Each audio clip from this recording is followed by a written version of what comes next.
Assalamualaikum warahmatullahi wabarakatuh. Waalaikumsalam. Baik, materi selanjutnya akan disampaikan oleh kelompok 11. Materi yang pertama akan disampaikan oleh Saudari Putri. Kepadanya silakan. Terima kasih disampaikan kepada moderator. Oke, saya bisa menjelaskan untuk materi bab 4 ya, bab 4 dari PTK sendiri. Jadi bab 4 sendiri itu bab 4 PTK membahas tentang hasil penelitian dan juga pembahasan penelitian. Oke, kita awal dari PTK. PTK sendiri itu punya pengertian kita itu meneliti di dalam suatu kelas. Nah, suatu kelas itu kita cari masalahnya apa, tujuannya itu supaya kita bisa meningkatkan mutu dari pembelajarannya bagaimana, dari melalui proses ataupun hasilnya. Kemudian kita juga dalam melakukan PTK ini yaitu tujuannya supaya kita itu bisa mencoba hal-hal yang baru. Misalkan kita punya metode yang baru nih, dari nama kita apa, pengertiannya apa, terus kita coba di suatu kelas, apakah itu berhasil atau tidak. Nah, itu pengertian dari PTK. Nah, untuk bab 4 sendiri, sebelum itu kita lanjut dulu. Untuk komponen PTK secara umum atau sistematika PTK sendiri kan secara umum itu dibagi jadi 3. Ada bagian awal, bagian inti, dan juga bagian akhir. Untuk bagian awal sendiri itu terdiri kayak dari judul kalian, kemudian juga lembar pengesahan, kemudian dari pokoknya yang di awal-awal itu masuk ke dalam bagian awal komponen PTK. Untuk yang kedua, bagian inti. Kalau bagian inti komponen PTK itu terdiri dari bab 1 sampai dengan bab 5. Jadi kalau misalkan kalian sudah masuk ke bab 1 sampai bab 5 itu kalian sudah masuk ke dalam inti dari PTK itu sendiri. Dan yang terakhir ada komponen PTK terakhir yaitu bagian daftar pustaka, kemudian riwayat hidup kalian itu masuk ke dalam PTK terakhir. Yang tadi sebelumnya ditanyakan oleh Faris itu daftar pustaka masuk ke bagian akhir.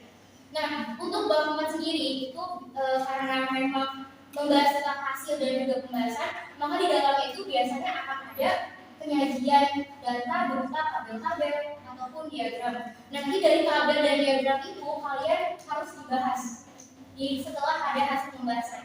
Nah, oke, kita ulang lagi review lagi. Jadi bab 4 itu yang pertama membahas tentang apa? Hasil penelitian. Yang kedua tentang pembahasan. Oke, jadi ada 2 poin. Yang pertama hasil penelitian dan juga pembahasan penelitian. Untuk hasil penelitiannya sendiri, ketika kalian menyajikan data-data atau informasi yang sudah kalian dapatkan selama penelitian dan sesuai dengan metodologi yang sudah kalian ambil selama PTK, itu kalian harus menjelaskannya secara logis tanpa ada bias dan juga interpretasi. Kalau bias itu kalian itu berpihak pada suatu tabel atau data yang kalian ambil. Kalau misalkan interpretasi itu berarti cara kalian memberikan pendapat atau pesan. Nah, itu sebaiknya dihindari ketika kalian menuliskan hasil penelitian di PTK. Nah, yang kedua untuk pembahasan. Untuk pembahasan sendiri itu kalian bisa menjelaskan, kemudian juga menggambarkan dari hasil penelitian yang sudah tadi dikasih tabel-tabel diagram-diagramnya kalian jelaskan di situ berdasarkan teori yang kalian lagi ambil pada saat PTK itu, atau boleh juga dari teori yang sebelumnya itu diambil pada saat PTK sebelumnya.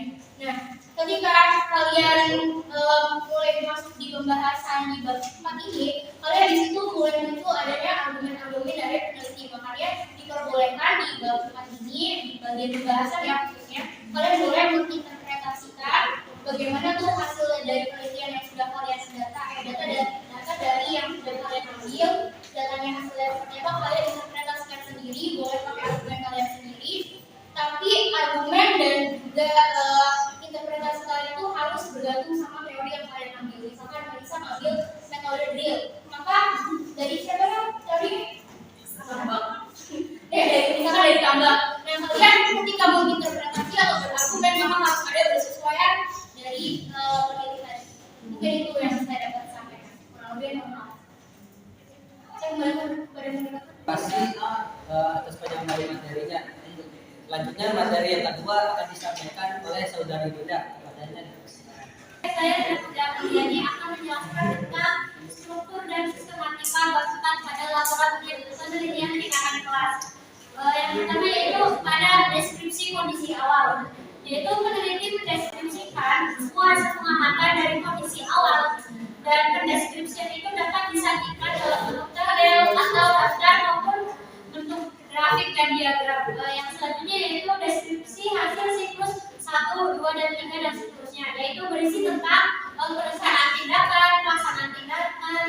Yang ketiga yaitu hasil pengamatan dan refleksi. Yang ketiga yaitu perencanaan tindakan, terdiri dari deskripsi pendahuluan atau persepsi, deskripsi kegiatan inti, dan deskripsi kegiatan penutup. Yang selanjutnya yaitu pelaksanaan tindakan. Pelaksanaan ini ditandai dengan pengumpulan data serta melakukan suatu kegiatan saat tindakan berlangsung. Yang kelima yaitu hasil pengamatan. Pada tahap ini dapat mendeskripsikan hasil pengamatan yang diperoleh pada siklus 1, 2, dan 3 dan seterusnya untuk dilihat dari hasil pembelajaran atau proses pembelajaran. Yang keenam yaitu refleksi. Saat laporan untuk bagian refleksi, maka dapat dijelaskan pada hasil observasi yang sudah diperoleh dari siklus 1, 2, dan seterusnya. Dan refleksi pun dapat diperoleh dengan cara membandingkan antara kondisi awal dengan hasil yang diperoleh pada siklus 1, 2, dan seterusnya. Dan saya kembalikan lagi kepada moderator. Terima kasih atas penyampaian materi dari kelompok 11. Lanjut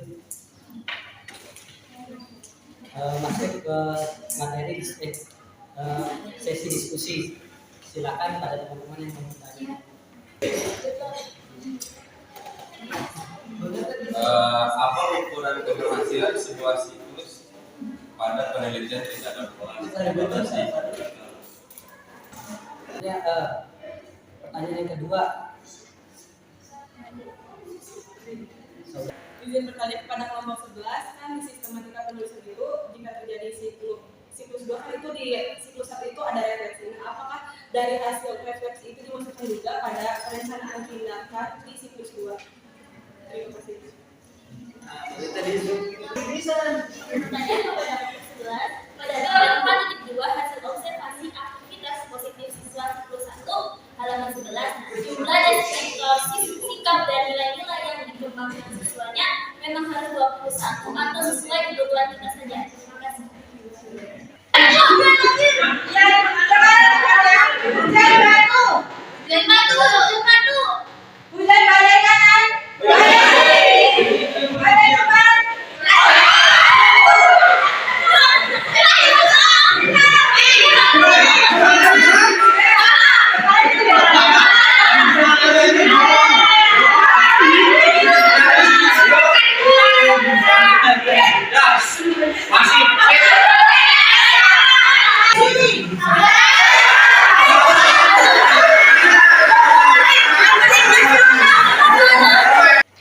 Terima kasih atas teman-teman yang sudah bertanya. Tentu saja pertanyaan pertama dari saudara Jehan akan dijawab oleh saudari Putri. Terima kasih moderator. Saya izin menjawab pertanyaan dari saudara Jehan.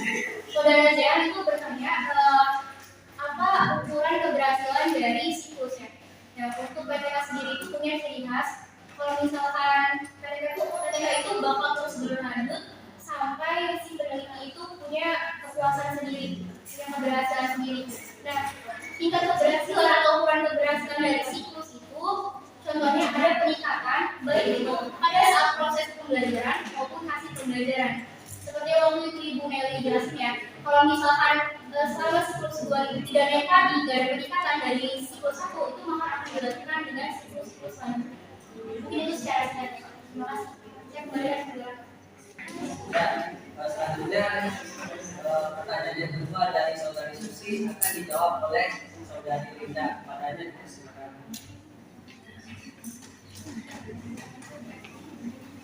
Di sini menjawab untuk pertanyaan Susi.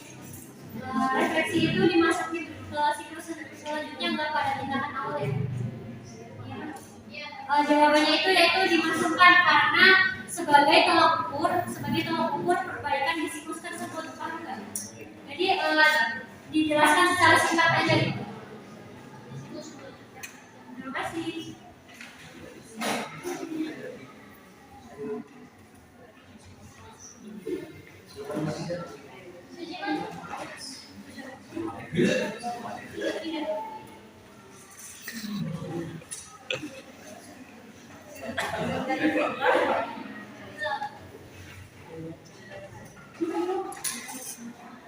Yang terakhir dari saudara Indah, jawabannya akan disampaikan oleh Saudari Rida. Apa yang saya menjawab ya tidak sesuai kebutuhan aja. Misalkan di kelas itu semakin banyak siswanya berarti semakin banyak apa namanya indikatornya gitu ya. Semakin sedikit ya berarti disesuaikan aja dengan siswa. Oh iya dengan siswanya, dengan jumlah siswa dan jumlah semakin banyak siswanya berarti deskripsinya itu semakin banyak, semakin sedikit siswanya juga indikatornya itu semakin sedikit. Ya, terima kasih kepada teman-teman yang sudah bertanya. Kita akhiri pertemuan pada hari ini dengan membaca hamdalah. Alhamdulillah.